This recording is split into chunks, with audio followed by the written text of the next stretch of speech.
Apakah kalian mengikuti novel Baswedan dan 56 pegawai KPK yang tidak lolos TWK diberhentikan dan meninggalkan Gedung Merah Putih 30 September kemarin dengan memakai pita putih? Karena kata Giri Supradiono, ini adalah gerakan 30 September 2021. Bersamaan dengan itu, MK memutuskan bahwa para koruptor berhak untuk mendapatkan remisi. Bagaimana masa depan negeri ini menurut kalian?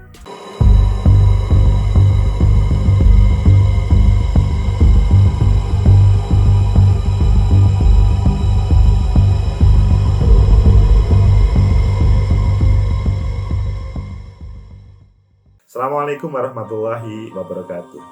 Hari ini kita membahas sebuah tema menarik karena bersamaan dengan novel Baswedan, Giri Supradiono, Herbert Nababan, 56 pegawai KPK keluar dari Gedung Merah Putih yang diterima atau direspon positif oleh mantan pimpinan KPK juga, Pak Bambang Wijayanto, ada Bushromo Kodas, ada Pak Saud. Mereka merespon atau menghormati mereka keluar dari gedung KPK. Tetapi bersama dengan itu adalah putusan MK memutuskan bahwa para koruptor berhak untuk mendapatkan remisi. Ayo kita bahas beberapa berita.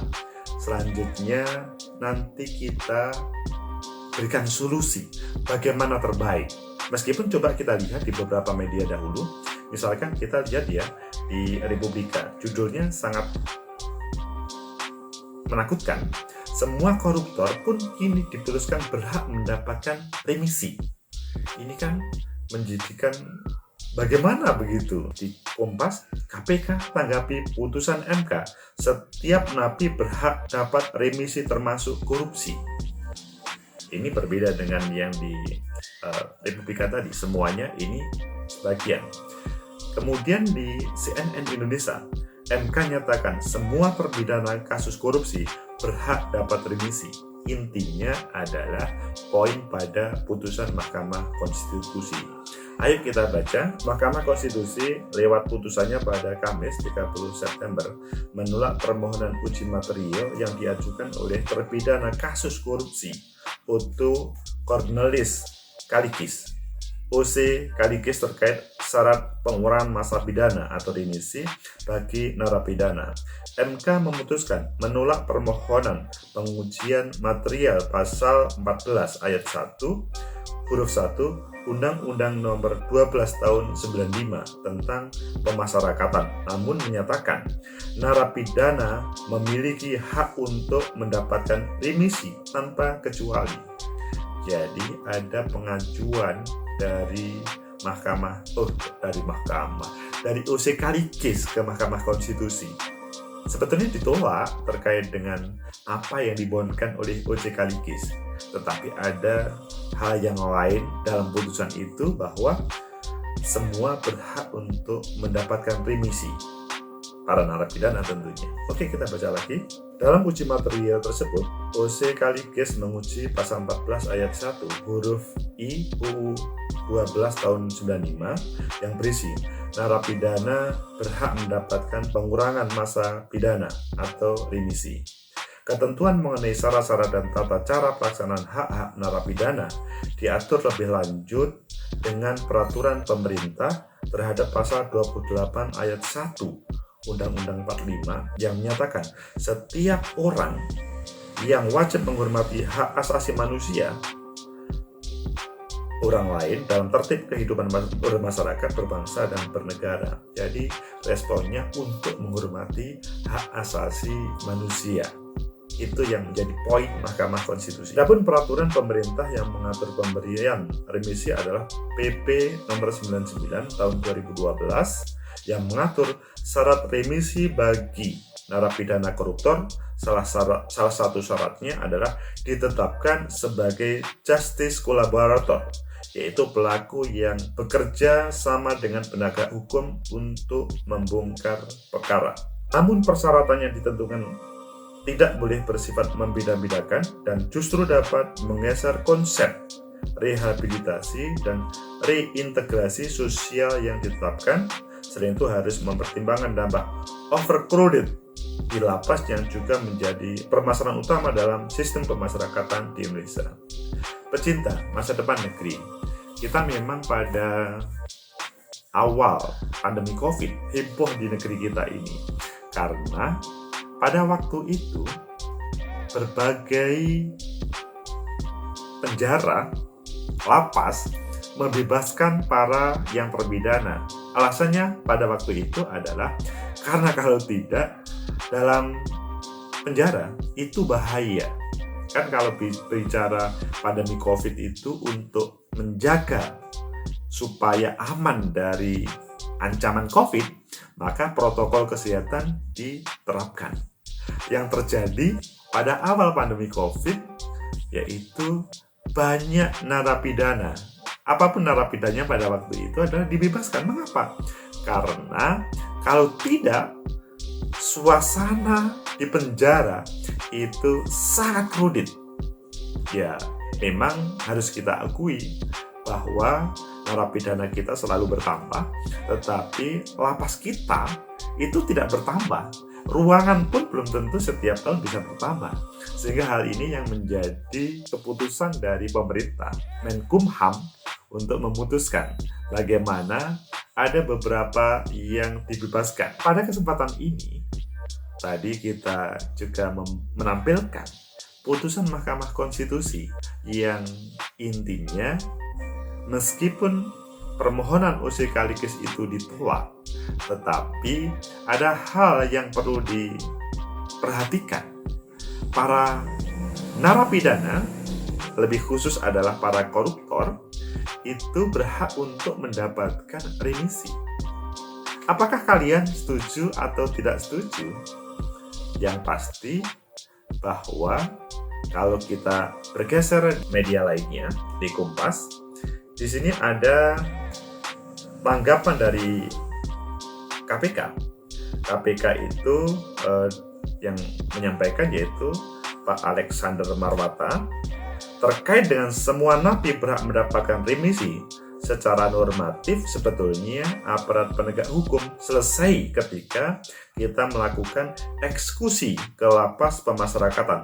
Sudah, kata Pak Alex, yang beliau adalah salah satu pimpinan KPK. Jadi KPK relatif, itu bukan kewenangan kami, itu kewenangannya teman-teman lapas, Ditjen Pas, untuk apakah yang bersangkutan itu bisa atau berhak mendapatkan remisi atau tidak. Mungkin kalau kami ditanya, kalau bahasanya Pak Alexander itu terkait dengan apakah dia menjadi justice collaborator atau informasi lain, mungkin akan diberi, tetapi itu bukan wilayahnya KPK. Ya, masuk akal juga sih, itu sudah bukan miliknya KPK. Tetapi apakah hal ini kemudian kita biarkan untuk ya ada remisi itu? Tahu-tahu nanti kalian semuanya setuju terhadap remisi ini. Apakah kalian setuju? Pertanyaannya lagi, apakah kalian setuju terkait dengan remisi ini? Pasti ada sebagian yang menyatakan setuju, pasti ada yang mengatakan tidak setuju. Meskipun pemberantasan korupsi yang ada di negeri ini selalu mendapatkan ujian yang sangat besar. Ujian yang terbesar itu ketika pada beberapa waktu yang lalu itu mantan Menteri Sosial Bapak Juliari Batubara tertangkap oleh KPK. Dan waktu itu Pak Firly, Ketua KPK, menyatakan, ya, atau mungkin bisa dilihat ya di sebuah tayangan supaya nanti sepertinya bukan mengada-ngada. Dalam judulnya itu di CNN Indonesia, kecap Firly soal pidana mati di kasus Bansos Juliari. Ini di CNN pada 29. Kemudian ditampilkan di situ adalah ini tidak main-main. Ini saya minta betul, nanti kalau ada yang tertangkap, saya minta diancam hukuman mati. bahkan dieksekusi hukuman mati. Itu adalah sebetulnya Pak Firly menyampaikan pada tanggal 29 Juli 2020, bukan 2021, di gedung Transmedia. Meskipun saat dikonfirmasi terkait dengan tuntutan 11 tahun penjara untuk Firly, yang waktu itu sebetulnya kalau kita melihat perkembangannya, Pak Firly itu diputuskan 12 tahun, tetapi jaksa KPK menuntut hanya 11 tahun. Firly tidak memberikan banyak penjelasan, ia meminta untuk bertanya kepada juru bicara KPK. Jadi, ia selesai di juru bicara kalau begitu. Saudara, pecinta masa depan negeri, itulah ujian yang sungguh berat terhadap penegakan bagaimana menghadirkan terbaik di negeri ini. Para koruptor selalu mendapatkan angin segar untuk mereka berbuat. Tetapi saya yakin kalian ada sebagian yang setuju dengan itu semuanya. Dengan tema, sebagaimana yang disampaikan tadi, tema hak asasi manusia. Yang lebih dahsyat ketika pada awal tadi kita katakan Novel Baswedan, Herbert Nababan, Giri Supradiono dan teman-teman kemarin sudah meninggalkan gedung KPK dan di berbagai berita akan direkrut oleh BUMN. Pertama yang menawarkan, direkrut oleh Polri, oleh Kapolri. Maksudnya, ayo kita akomodir. Kemudian yang terakhir oleh Pak Prof Mahfud MD, Menko Polhukam. Nanti kalau mau kami rekrut. Intinya 3 lembaga negara bersedia untuk mengakomodir. Ya, permasalahannya adalah ini yang trouble 56 pegawai KPK atau siapa? Yang pasti semua ketiga lembaga tadi mengajukan untuk merekrutnya. Kembali lagi kepada tema awal, yaitu mereka keluar dari gedung KPK, ada putusan Mahkamah Konstitusi untuk memberikan remisi bagi para koruptor. Selanjutnya, bagaimana masa depan negeri ini? Apakah kalian masih optimis dengan masa depan negeri penegakan hukum yang ada di Indonesia? Ya, kalau kita ngomong penegakan hukum, optimisme harus kita lakukan. Teman-teman yang sedang pesimis, ayo tetap optimis. Banyak jalan untuk memberikan solusi-solusi yang ada. Kalau terkait dengan 56 Novel Baswedan dan teman-teman, pasti ini masih berjalan terus. Bagaimana jalan terakhir, pasti ada akan jalan. Yang pasti memang seandainya Presiden memberikan solusi untuk ini akan lebih bagus. Maksudnya, ketimpangan ini antara berbagai lembaga negara, karena teman-teman ini kan selalu berharap Ombudsman sama Komnas HAM yang sementara ini merekomendasi dengan baik itu bisa membackup-nya meskipun sudah dipecat.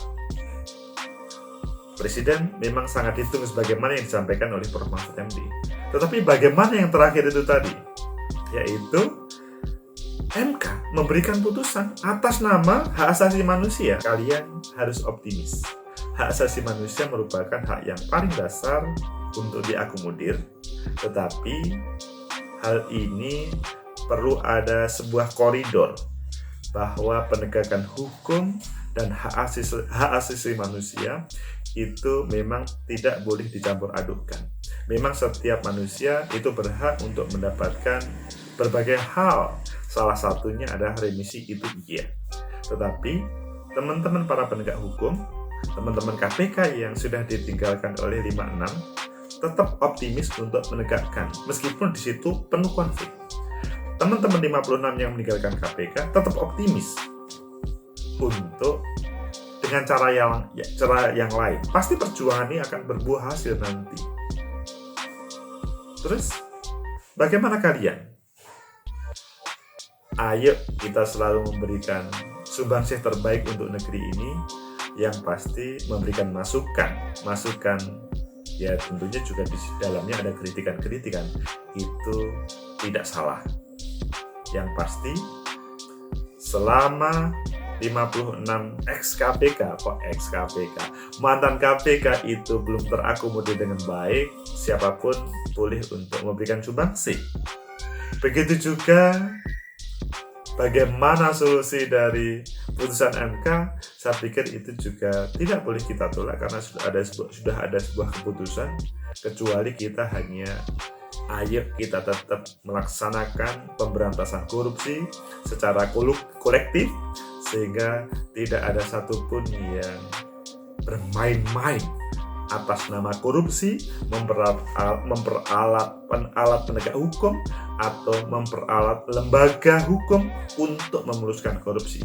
Semoga lebih baik negeri ini, semoga para pimpinan penegak hukum bisa meresapi, menyadari untuk kebaikan bersama. Like, subscribe, comment, and share. Sampai jumpa.